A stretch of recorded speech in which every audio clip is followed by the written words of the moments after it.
اس میں حدیث number 1381 number ہے، اور راوی حضرت انس بن مالک رضی اللہ تعالی عنہ ہیں۔ وہ کہتے ہیں کہ رسول اللہ صلی اللہ علیہ وسلم نے ارشاد فرمایا، لوگوں میں سے جس مسلمان کے 3 نابالغ بچے فوت ہو گئے اس کو اللہ تعالی جنت میں داخل کر دے گا، ان پر اپنی رحمت کے فضل کی وجہ سے۔ سمجھانا یہ مقصود ہے، یہ حدیث امام بخاری استدلال اس سے کر رہے ہیں کہ جب ان چھوٹے بچوں کی وجہ سے ان کے ماں باپ جنت میں چلے جائیں گے تو پھر بچے تو بدرجہ اولیٰ جنت میں جائیں گے۔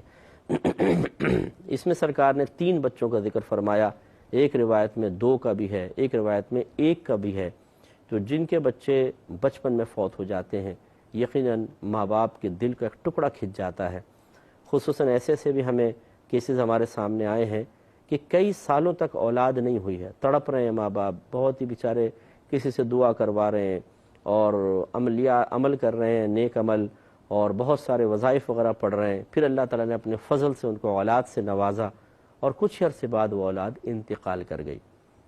تو ایک تو ماں باپ وہ ہیں جن کو اولاد بالکل بھی نہیں ملتی ہے، ان کی حسرت اپنی جگہ پر ہے، اور ایک ہے کہ جن کو ملی اور تڑپ تڑپ کے ملی پھر فوت ہو گئی۔ بعض ایسے ہوتے ہیں کہ جن کے پہلے ہی کافی سارے بچے ہوتے ہیں، کوئی ایک آدھ فوت ہو جاتا ہے۔ دکھ سب کا ہے لیکن تھوڑا تھوڑا فرق ہے۔ تو خلاصہ کلام یہ ہے کہ جس کا بچہ بچپن میں فوت ہو جائے اور نابالغی میں، اور نابالغی لڑکی نابالغ کا مطلب ہے کہ 9 سال سے پہلے، اور لڑکے میں نابالغی کا مطلب ہے 12 سال سے پہلے، اگر وہ بچے فوت ہو جاتے ہیں تو انشاءاللہ وہ بروز قیامت اپنے ماں باپ کے لیے دخول جنت کا سبب بنیں گے۔ لیکن شرط اس میں یہ ہے کہ ماں باپ صبر کریں، اللہ تعالیٰ کی بارگاہ میں شکوہ شکایت نہ کریں، باغی نہ ہو جائیں، اللہ سے لڑنے نہ لگ جائیں، اللہ پہ الزام نہ لگائیں، اللہ پہ تہمتیں نہ لگائیں، اللہ کی طرف عیب کو منسوب نہ کریں۔ جیسے جاہل قسم کے ہوتے ہیں، اللہ تعالیٰ یہ تو نے کیا ہم پہ ظلم کر دیا ہے، یہ تیرا کیسا انصاف ہے، معاذ اللہ، لا حول ولا قوت الا باللہ۔ اللہ تعالیٰ انصاف کرنے پر آئے تو آپ اور میں ایک سانس نہیں لے سکتے۔ جو ہماری حرکتیں ہوتی ہیں نا ہماری، اور جو ہمارے گناہ ہوتے ہیں، ہم اس قابل ہیں کہ ان خطاؤں کے ساتھ ہمیں ایک لقمہ روٹی اور ایک گھونٹ پانی بھی دیا جائے۔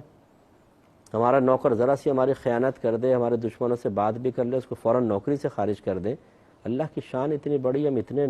نامعقول قسم کے کام کرتے ہیں، اتنے صبح سے شام تک نفس و شیطان کے غلام بنے پڑے ہیں، پھر بھی اللہ تبارک و تعالی ہمیں نعمتیں دے رہا ہے۔ یہ انصاف چاہیے ہمیں؟ کیا اس کا نام، اس کو یہ عدل و انصاف نہیں ہے؟ معاذ اللہ ثم معاذ اللہ، ایک نعمت اگر اللہ تعالیٰ، اور اللہ کو کیا حاجت ہے بتائیں، کسی کا بچہ لے کے اللہ تعالیٰ کو کوئی فائدہ ہوگا؟ یقینی سی بات ہے، دنیا دار العمل ہے۔ اللہ تبارک و تعالیٰ ہمارے لیے کرم نوازی کے فیصلے فرماتا ہے۔ ہو سکتا ہے یہ بچہ زندہ رہتا، ہو سکتا ہے تو نافرمان بنتا اللہ تعالیٰ کا اور زیادہ برائی کی طرف آتا، ہو سکتا ہے یہ ماں باپ اپنے کسی عمل سے جنت میں نہ جا سکتے، اللہ تعالیٰ نے بچے کو وفات عطا فرمائی، یہ بچہ آفتوں سے بچ گیا، ہو سکتا ہے بڑا ہو کے معاذ اللہ ایمان سے خارج ہو جاتا، لیکن یہ جنت میں جائے گا بچہ، اور یہ ماں باپ بھی جنت میں چلے جائیں گے۔ اتنا بڑا اللہ کا فضل ہے، اس کو ہمیں سمجھنا چاہیے۔ پھر بھی جن کے بچے فوت ہوئے، ہمیں ان سے ہمدردی ہے، اللہ تعالیٰ ان کو مزید صبر کی توفیق عطا فرمائے۔ لیکن ایسے میرے بہن بھائی اگر مجھے سن رہے ہیں تو اللہ کی بارگاہ میں توبہ کر لیں، اگر آپ کی زبان سے کوئی شکوہ شکایت کے الفاظ نکلے ہوں، یہ اچھی بات نہیں ہے۔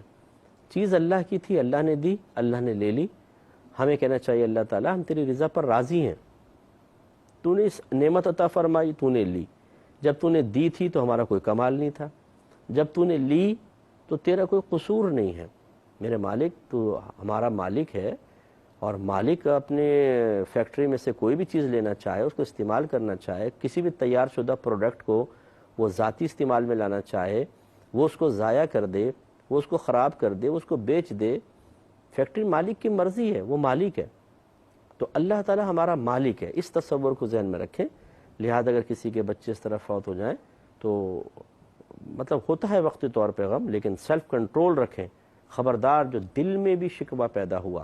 اللہ کی رضا پر راضی رہیں، پھر دیکھیں۔ اور میں ہمیشہ عرض کرتا ہوں کہ یہ حدیث یاد رکھیں، سرکار صلی اللہ علیہ وسلم نے ارشاد فرمایا کہ اگر کسی کا کوئی نقصان ہو جائے اور وہ اس پر کہے انا للہ و انا الیہ راجعون، تو اللہ تبارک و تعالیٰ اسے پہلے سے بہتر چیز عطا فرما دیتا ہے۔ کامل یقین رکھیں، اور ایسا کوئی بھی نقصان ہو اس پہ یہ آپ ترجیع اس کو کہتے ہیں پڑھیں تو انشاءاللہ اللہ تعالیٰ برکت سے نوازے گا۔